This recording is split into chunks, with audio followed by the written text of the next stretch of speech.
Vidéo, on s'intéresse à un exercice donné à Minpon en 2019 qui s'intéresse lui-même à un endomorphisme de l'ensemble des suites, donc phi, qui à la suite xn va associer la suite de termes général 2xn plus 1 plus xn.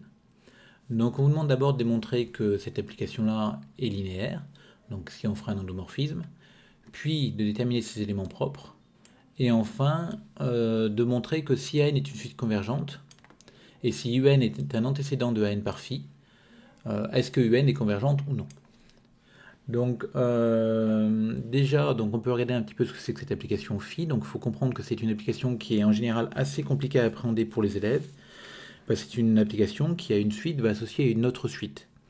Souvent les élèves préfèrent des suites de fonctions, des endomorphismes de l'ensemble des fonctions, parce qu'ils maîtrisent finalement mieux cette notion-là. Mais ici, il faut bien voir qu'une suite, ce n'est qu'une fonction particulière qui est définie sur n à valeur dans k. Donc ça change finalement pas grand-chose. Et donc quand on va prendre deux suites xn et yn de k puissance n, un lambda dans k, on veut calculer phi de lambda xn plus yn, et bien en fait c'est l'image par phi de la suite lambda xn plus yn, où n appartient à n. Et donc on applique la définition, donc à cette suite-là s'associe cette suite-ci. Donc on prend deux fois la suite en n plus 1, plus la suite en n. Et on va casser cette suite-là en deux morceaux, en mettant d'un côté tout ce qui dépend de lambda, de l'autre côté tout ce qui ne dépend pas de lambda. Et on fait bien apparaître comme ça lambda fois phi de la suite xn plus phi de la suite yn. Donc mon application phi est bien linéaire, et elle va de k puissance n dans k puissance n, donc c'est un endomorphisme de k puissance n. Ensuite, on vous demande de déterminer son noyau. Donc comment est-ce qu'on détermine les noyaux d'une application linéaire? On prend un élément de l'ensemble de départ, donc ici une suite. On dit qu'il est dans ker phi, si seulement si phi de l'élément, donc là ici phi de la suite, égale l'élément neutre. Ici, l'élément neutre, c'est la suite nulle. Et quand est-ce que, alors c'est-à-dire si et seulement si la suite 2xn plus 1 plus xn est égale à la suite nulle. Et quand est-ce que deux suites sont égales? Elles sont égales si elles ont les mêmes éléments, c'est-à-dire si pour tout n dans n ici, 2xn plus 1 plus xn est égal à 0, parce qu'ici pour tout n dans n ça vaut 0. Donc on obtient comme ça une relation qui doit être vraie pour tout n dans n. En isolant le xn plus 1, on obtient que pour tout n dans n, xn plus 1 doit être égal à moins 1 demi de xn. Et donc on se rend compte que la suite xn doit être géométrique, enfin, mais même plus que toi d'ailleurs, c'est si et seulement si la suite xn est géométrique de raison moins 1 demi. Et en fait, on peut même donner directement xn. Xn, ça va être la suite moins 1 demi puissance n x0, c'est une suite géométrique. Donc finalement, on a démontré que xn est un ker phi si et seulement si xn, pour tout n dans n, xn est égal à moins 1 demi puissance n x0. Donc on obtient que ker phi, c'est tous les multiples de la suite moins 1 demi puissance n, parce que le x0, c'est un élément, un scalaire quelconque, donc tous les multiples de cette suite-là. Ensuite, on demande de déterminer les éléments propres de phi. Donc ici, on ne peut pas écrire la matrice de phi parce qu'on est dans un espace de dimension infinie. Donc on va être obligé de faire ça à la main, en espérant que ça se passe plutôt bien. Et effectivement, quand on prend un lambda dans K et on regarde si quelle suite xn vérifie phi de xn égale lambda xn, un petit peu comme ce qu'on a fait pour le noyau, ça change finalement pas grand-chose. Sauf qu'au lieu d'avoir un 0 de ce côté-là, on va avoir un lambda xn. Donc la relation qu'on avait obtenue 2xn plus 1 plus xn égale 0 devient 2xn plus 1 plus xn égale lambda xn. Et pareil, on isole le xn plus 1, et on obtient que le xn plus 1 fait lambda moins 1 sur 2 xn. Donc on retombe encore une fois sur une suite géométrique. Deux raisons cette fois-ci, lambda moins 1 sur 2. Et donc du coup, on obtient que xn est égal à cette quantité-là. Donc en particulier, on obtient du coup que lambda de phi, c'est vecte de cette suite géométrique-là. Encore une fois, le x0 est un scalaire, donc on prend finalement tous les multiples de cette suite géométrique. Donc c'est pour ça qu'on a bien le vecte. Et comme ce vecte n'est pas le singleton suite nulle, on obtient que lambda est dans le spectre de phi. Et donc finalement, on a démontré quoi? Pour tout lambda dans K, lambda est dans le spectre de phi. Et l'espace propre associé, c'est vecte de la suite géométrique de raison lambda moins 1 sur 2. Donc finalement, le spectre de phi, c'est K. Et donc on a même les espaces propres. Alors une petite remarque, on se rend compte que E1 de phi, c'est un truc un peu particulier parce que E1 de phi, ça me dit que la raison est égale à 0. Donc comme la raison est égale à 0, x0 vaut n'importe quoi, mais à partir du rang 1, on aura x1 égale x2 égale xn égale 0. Donc en fait, E1 de phi, ça va être constitué des suites nulles à partir du rang 1. Alors ensuite, c'est une question maintenant qui est assez compliquée parce qu'elle est assez longue et assez ouverte. Alors à moins qu'il y ait une autre méthode pour le faire, mais en tout cas, j'en ai pas trouvé d'autre. Donc on suppose qu'on a une suite AN convergente d'antécédents UN par phi. On vous demande est-ce que UN est convergente. Donc la première question à se poser, c'est quand même se dire, mais tiens, mais est-ce que cet antécédent-là existe? Donc pour ça, on va prendre une suite quelconque AN. Donc on ne va pas supposer qu'elle est convergente parce que ça nous sert finalement à rien pour l'antécédent. Et on va lui chercher un antécédent. Donc on prend un UN qui vérifierait phi de UN égale à n. Donc pareil, on remplace, on obtient 2 UN plus 1 plus UN égale à n pour tout n dans n. Et du coup, on obtient, encore une fois, on isole le UN plus 1, qui est égal à 1 demi de AN moins UN. Vous remarquez quand même qu'une des clés de cet exo, qu'on a utilisé à plusieurs reprises, c'est d'isoler le terme suivant et d'exprimer en fonction des précédents pour obtenir une relation de récurrence vérifiée par la suite. Par exemple ici, cette relation de récurrence qui nous a permis d'obtenir c'était géométrique, là aussi, et là cette relation de récurrence qui va nous permettre de définir notre suite UN. Alors ici on pourrait s'arrêter là en disant du coup il y en a un, hein, il suffit de poser un U0, et après cette suite là, cette relation de récurrence me permet de définir UN pour tout n dans n par récurrence. Donc une fois que j'ai UN, je peux définir UN plus 1, etc., etc. On va aller un petit peu plus loin, on va essayer de trouver l'expression générale de UN, parce que pour démontrer que UN converge, ce serait quand même bien de savoir un petit peu ce que c'est que ce UN. Donc c'est ce qu'on va faire derrière, donc on va essayer de trouver une relation, et alors on regarde un petit peu ce que ça donne avec les premiers termes. Donc on essaye avec U1, donc U1 c'est quoi? C'est 1 demi de A0 moins 1 demi de U0. On va regarder avec U2, donc on va regarder ce que ça donne. Et puis après on va regarder avec U3 éventuellement si on ne voit toujours pas. Mais on va voir apparaître une relation de récurrence qui est celle-ci. UN égale moins 1 demi puissance k à n moins k plus moins 1 demi puissance n U0. Donc avec cette somme-là qui apparaît. Donc cette relation, comme je vous dis, on la voit avec les premiers termes. Maintenant on va essayer de la démontrer par récurrence. Donc pour n égale 1, c'est vrai parce que du coup on a U1 qui est égal à ça d'après cette relation-là. Et quand on calcule cette somme-là pour n égale 1, on tombe sur la même quantité. Donc la relation est bien vraie pour n égale 1. Donc on va prendre maintenant n dans n étoile fixée, on va supposer HRN vérifié, et on va regarder ce que vaut UN plus 1. Donc UN plus 1, la relation de récurrence vérifiée par la suite UN me dit que c'est 1 demi de AN moins 1 demi de UN. Mon AN je le laisse, et mon UN je vais le remplacer par l'expression trouvée d'après HRN. Donc j'ai ça. Maintenant, moi je vais essayer de me rapprocher de la relation que je vais obtenir, donc moins une somme plus, etc. Donc déjà, on voit que le moins 1 demi ici, fois moins 1 demi puissance n u0, ça donnait moins 1 demi puissance n plus 1 u0, ça tombe bien, je le voulais. Donc celui-là, je n'y toucherai plus, je vais le traîner dans mon calcul tout du long, mais j'y toucherai plus tout. Et moi, je vois que je vais faire apparaître un moins tout le reste. Donc ce moins-là, je vais le mettre en facteur ici. Et je vais faire apparaître, du coup, même ce 1 demi puissance n, je vais écrire que c'est moins 1 demi puissance n pour pouvoir mettre ce moins en facteur. Donc ce 1 demi puissance n devient moins 1 demi puissance n, et moins cette somme-là, elle reste là-dedans, moins cette somme. Donc voilà. Et du coup, derrière, on va regarder un petit peu mieux ce qui est à l'intérieur de cette somme-là. Donc dans cette parenthèse, on veut faire apparaître une somme. Donc le moins ici, je le rentre à l'intérieur du signe somme, donc ça fera... le moins 1 demi. Je le rentre à l'intérieur, donc ça fera moins 1 demi puissance k plus 1. Ensuite, je vais changer d'indice dans la somme. Donc je vais poser j égale k plus 1. Donc ça va devenir ici, la somme pour j va rendre 2 à n plus 1.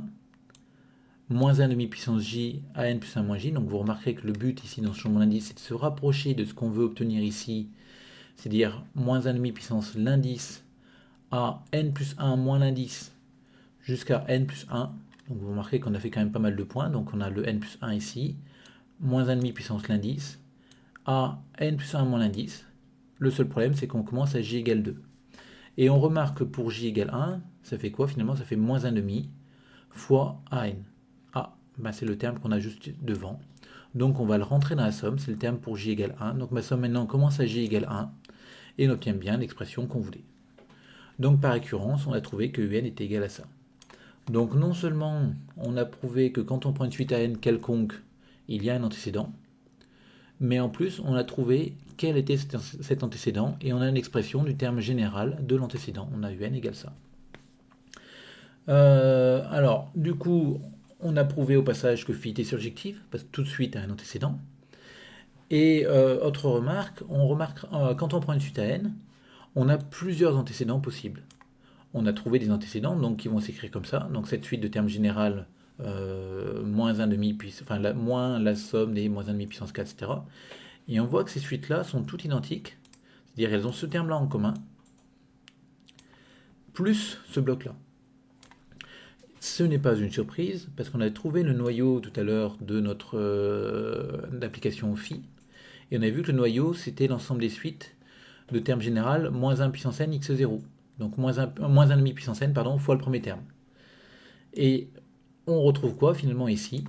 Que notre antécédent est défini à ce terme-là près.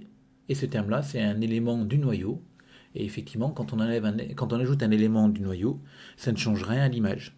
Donc c'est normal qu'on ait ce genre d'écriture. Bon, alors maintenant, on va pouvoir s'intéresser à notre problème. Donc ça va être assez technique quand même. On va supposer qu'on a maintenant une suite à n qui converge vers un A dans K. Et on va prendre un antécédent de AN. Donc mon UN il est défini, le terme général est égal à ça. C'est pour tout n dans n étoile ici. Là, il y a une étoile qui s'appelle. Bon, alors du coup, mon AN converge. Donc, en particulier, ma suite AN est bornée. Donc, il existe A dans R tel que AN est plus petit que A. Et à la limite, on aura aussi A plus petit que A. Alors, pourquoi est-ce qu'on fait ce genre de choses-là? C'est parce qu'on se rend compte qu'en fait, si on cherche comme ça, à la louche, la limite de AN, il y a deux informations qui sont un petit peu contradictoires. Le AN-K à K fixé, quand n tend vers l'infini, ça va tendre vers A. Et le moins 1,5 puissance K, quand K va tendre vers l'infini, il va tendre vers 0. Et vous voyez que le K il varie de 1 à n, donc éventuellement K peut devenir très très grand. Donc on se dit que finalement, dans cette somme-là, qu'est-ce qui va se produire? Quand K est proche de n, avec n très grand, cette quantité-là va être toute petite, et comme n est borné, globalement ce truc-là, ça va être négligeable, quasiment. Et d'un autre côté, quand K est petit, moins 1,5 puissance K, ça va être relativement grand. Et là, pour K petit, on va voir AN-1 par exemple, AN-2, AN-3. Et ça va tendre vers A. Et donc on a l'impression que cette quantité-là, finalement, elle pourrait tendre vers cette somme-là, la somme des moins 1,5 puissance K fois A. Donc c'est ce qu'on va essayer de mettre en œuvre.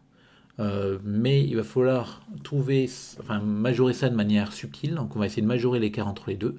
Et pour ça, on va avoir besoin du caractère borné de A pour pouvoir dire que finalement, quand K est grand, comme AN est borné, toute la quantité qui est là sera bornée aussi. Et même quand on va les sommer, on va obtenir quelque chose de sympathique parce qu'on aura une série géométrique de raisons moins 1,5 puissance K. Avec le majorant, bien sûr. Donc on va regarder ça. Donc on va maintenant s'intéresser à cette somme-là uniquement. Donc la somme des moins 1,5 puissance K à n-K moins la somme des 1,5 puissance K à. Et on sait que la limite de n est égale à A. Donc on va se placer pour n assez grand. Donc n plus grand que n, tel que an moins a plus petit que epsilon. Donc on va prendre n plus grand que n plus 1.